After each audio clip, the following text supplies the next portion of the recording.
Death is often seen as an end, but for the ancient Egyptians, it was just the beginning. Their entire civilization revolved around preparing for the afterlife, a place they believed was as real as the world we live in. From grand tombs to sacred rituals, everything they did was in pursuit of eternal life.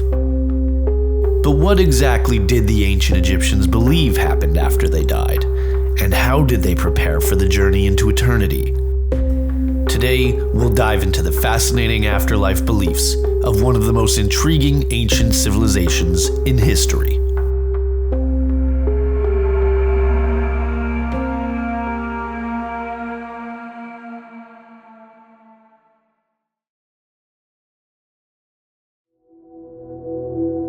The ancient Egyptians believed that after death, the soul embarked on a perilous journey through the underworld, known as the Duat. This journey was filled with trials, gods, and monstrous creatures. To help navigate this dangerous terrain, Egyptians buried their dead with texts like the Book of the Dead, which served as a guide through the underworld. These texts were inscribed on papyrus or tomb walls and included spells, prayers, and instructions.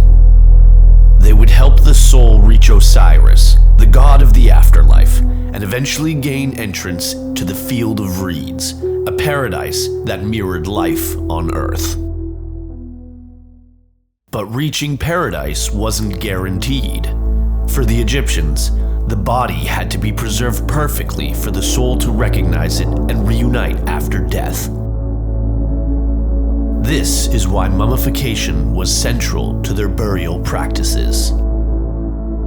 Mummification was an elaborate process that could take up to 70 days. The body was carefully embalmed, organs were removed, and the body was wrapped in layers of linen.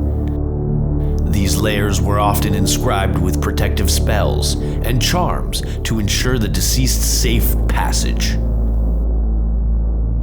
The heart, believed to be the seat of the soul, was left in the body.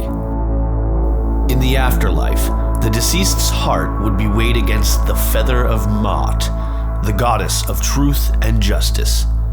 If the heart was lighter than the feather, the soul was considered pure and allowed to enter the afterlife. If not, it was devoured by Ammit, the soul eater, and the person's existence would come to a final end. In addition to mummification and burial rituals, ancient Egyptians relied heavily on the use of amulets and magical items to protect the deceased in their journey through the underworld. These small, intricately carved objects weren't just decorative. They were believed to hold immense power, each one serving a specific purpose for the afterlife. Amulets were placed both on and within the wrappings of the mummified body. The scarab beetle, one of the most important symbols, represented rebirth and was often placed over the heart to protect it in the final judgment. These amulets were believed to ensure that the heart would pass the test, remaining balanced against the feather of Maat in the final judgment. If the heart was found unworthy, the consequences were dire. To ensure a good afterlife, Egyptians were also buried with their most valuable possessions. Everything from jewelry and clothing to food and drink.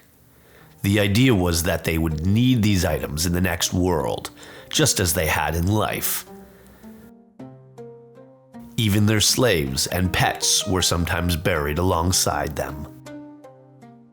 One of the most famous examples of this is the tomb of Pharaoh Tutankhamun, discovered in 1922.